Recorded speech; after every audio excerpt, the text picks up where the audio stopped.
ቤኤስኤፍን በመጠቀም 100 የእንቁላል ጣይ ዶሮዎችንና 500 የአንድ ቀን ጫጩት ዶሮዎችን ስራ ላስጀምራችሁ። ቤኤስኤፍን እናንተም ታመርታላችሁ፣ ካነሰባችሁ ደግሞ እኛም አምርተን እንልክላችኋለን። በዚህም በእንቁላልም ሆነ በጫጩት ዶሮ ስራ ላይ ከግማሽ በላይ የመኖ ወጪያችሁን በመቀነስ በጣም ትርፋማ መሆን ትችላላችሁ። ሰላም የአፍሪካ መጋቢዎች እንዴት ናችሁ? አንገፉ ነኝ። ዛሬ ትንሽ ለየት ባለ ቪዲዮ መጥቻለሁ።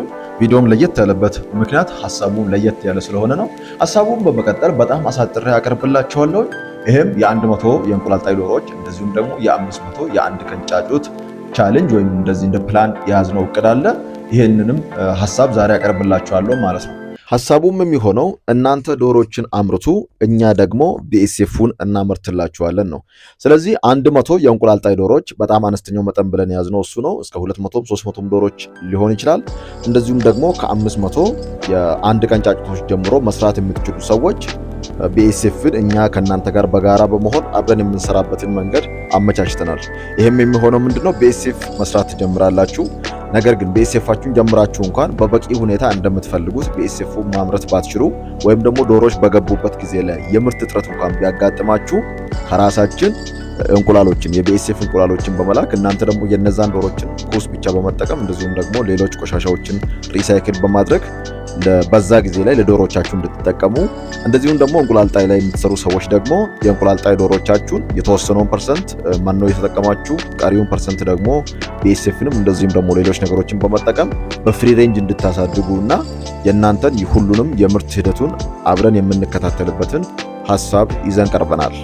እኛ እንቁላላቸውን ልንልክላችሁ እንችላለን። ለምሳሌ ቢኤስኤፍን እየሰራችሁ ጫጩቶቹ በሚገቡበት ሰዓት በቂ የሆነ የቢኤስኤፍ ምርት ካላገኛችሁ እኛ ከራሳችን እንቁላልን እንልክላችኋለን። ይሄንን የሚያደርጉ በዓለም ላይ በጣም ብዙ ካምፓኒዎች አሉ። እንቁላሎችን እየላኩ እናንተ ደግሞ እንቁላሉን ብቻ እየተቀበላችሁ ለዶሮዎቻችሁ መጠቀም የምትችሉበት። ይሄ ለብዙዎቻችሁ ሪሊፍ እንደሚሆን ተስፋ አደርጋለሁ። ብዙዎቻችሁ ይሄንንም ጥያቄ ስለጠየቃችሁ ማለት ነው። ስለዚህ ዌስት ያላችሁ ሰዎች ዌስታችሁን እዛው ሪሳይክል ታደርጉበታላችሁ። ቢኤስኤፉ እንቁላል ጣለ፣ ቢኤስኤፉ አልተመቻቸልኝም፣ ቢኤስኤፉ ማምረት ቻልኩኝ ወይስ አልቻልኩም የሚለው ጥያቄ አይኖርም ማለት ነው። ነገር ግን እንደ ፍላጎታችሁ መሰረት በአጠገቡ ላይ ቢኤስኤፍን ራሳችሁንም መስራት ትችላላችሁ፣ የራሳችሁንም ልምድ ለማሳደግ ማለት ነው። ስለዚህ ምንድነው የምናደርገው? እኛም ራሳችንን ዶሮዎች እየሰራን ቢኤስኤፋችንን እየተጠቀምን እንገኛለን። ነገር ግን ለእናንተም እንዲረዳችሁ እናደርጋለን ማለት ነው። በክፍለ ሀገርም ያላችሁ እንደዚሁም ደግሞ በአዲስ አበባና በአዲስ አበባ ዙሪያ ያላችሁ ይበልጡንም እናንተን ይመለከታችኋል። በክፍለ ሀገርም ያላችሁ ሰዎች ይህንን ሐሳብ መጠቀም ትችላላችሁ።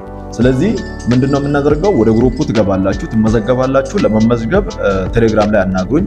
ስልክ ባትደውሉ ይመከራል። ምክንያቱም ያው ብዙ ጊዜ ስልኩ ላይ ይነሳ ይችላል፣ ቢዚ ይሆናል፣ መስመሩ የተጨናነቀ ሊሆን ይችላል። እንደዚሁም ደግሞ በምትደውሉበት ሰዓት እኔ በዶሮ ስራ ላይ ወይም ደግሞ በቢኤስኤፍ ላይ የተለያዩ ስራዎች ላይ ሆኜ ላይመቸኝ ይችላል። ስለዚህ የዛኔ ደግሞ ኢንፎርሜሽን ማግኘት ስለምትቸገሩ ቀጥታ ስልክ ይህንን 0986494878 የሚለውን ስልክ እንደዚሁም ደግሞ ሁለተኛውን አማራጭ ሴቭ በማድረግ አንገፉ ብላችሁ ሴቭ አድርጉ፣ ወይም ደግሞ ሱር አፍሪካ ብላችሁ ሴቭ በማድረግ እዛ ጋር ያላችሁን ጥያቄ የሪኮርድ በተኑን በመጫን ወይም ደግሞ በጽሁፍ መልእክት ጥያቄያችሁን አስቀምጡ። እኛ ሙሉ ኢንፎርሜሽኑን እንሰጣችኋለን። ከዛ ወደ ግሩፑ ትገባላችሁ፣ ፕሮጀክታችንን እንጀምራለን ማለት ነው። ስለዚህ በ2018 ኢትዮጵያንና አፍሪካን ትንሽ የማንቀጥቀጥ በዚህ በአግሪካልቸሩ ስራ ተጨባጭ የሆነ ስራዎችን የመስራት እቅድ ይዘናል። እንደዚሁም ደግሞ ሱር አፍሪካ ደግሞ እንደ ካምፓኒ ደግሞ እኛም ትልቅ የሆነ እቅዶችን ይዘናል ማለት ነው።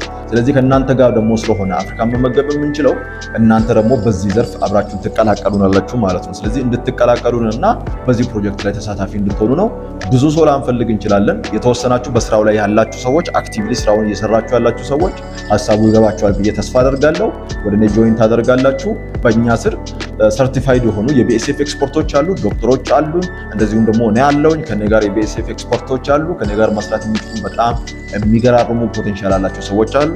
ይህንን ለማድረግ ደግሞ በተለያየ ቦታ በአዲስ አበባ በአዳማም እንደዚሁም ደግሞ በሞጆ በተለያየ ቦታዎች ላይ ሴንተራችንን አድርገናል። ስለዚህ የሆነ ቦታ ላይ ሞቃት ቢሆን የሆነ ቦታ ላይ ደግሞ ቅዝቃዜ ቢመጣ ከተለያዩ ቦታዎች እንቁላሎችን ጋዘር በማድረግ አቅማችንን ካፓሲቲያችንን ጨምረናል ማለት ነው። ስለዚህ የኛ እቅድ ምንድነው? ቢያንስ በቀን ከ150 ግራም አንስቶ እስከ 500 ግራም እስከ 1000 ግራም ወይም ደግሞ እስከ 1 ኪሎ ድረስ እንቁላልን ብቻ ቢኤስኤፍ አላልኩም፣ እንቁላልን ብቻ በማምረት ለምትፈልጉ ሰዎች ጭምር ዲስትሪቢዩት በማድረግ ትልቅ የሆነ ስራን በዛ ዓመት መሬት ላይ ወረድ አድርገን ለመስራት አቅደናል። ስለዚህ ይሄኛው ሐሳብ የተመቻችሁ የገባችሁ ሰዎች እኛን ታናግሩናላችሁ። ስለዚህ ኦልሬዲ የጫጩት ኦርደር ያላችሁ ሰዎች፣ እንደዚሁም ደግሞ የእንቁላል ጣይ ዶሮችን ያስገባችሁ ሰዎች፣ በቀደም የስጋ ዶሮችን አስገብታችሁ ወይ ሳሶችን አስገብታችሁ ሳሶቹ ወደ ላይ የቀሩባችሁ ሰዎች እነዛን ዶሮች ለእንቁላል መጠቀም ትችላላችሁ። ይህንንም በመተማመን 100 ዶሮችን ማስገባት ትችላላችሁ። ስለዚህ ያሉትን ነገሮች እንመካከራለን። ፕሮጀክቱ ተጀምሯል። ፕሮጀክቱን በመቀላቀል አብረን መስራት እንችላለን። እዚህ ስፔሲፊክ በወጣው ግሩፕ ላይ ትሳተፋላችሁ። ይሄኛው ፕሮጀክት ሐሳቡ ራይዝ አፕ አፍሪካ ብለን ሰይመነዋል። ራይዝ የምናደርግበትና ትልቅ የሆነ ታንጀብል ስራ የምንሰራበት ዓመታችን ይሆናል። በቀጣይ ቪዲዮ እስክንገናኝ ድረስ መልካም ጊዜ ይሁንላችሁ። አንገፉ ነበር።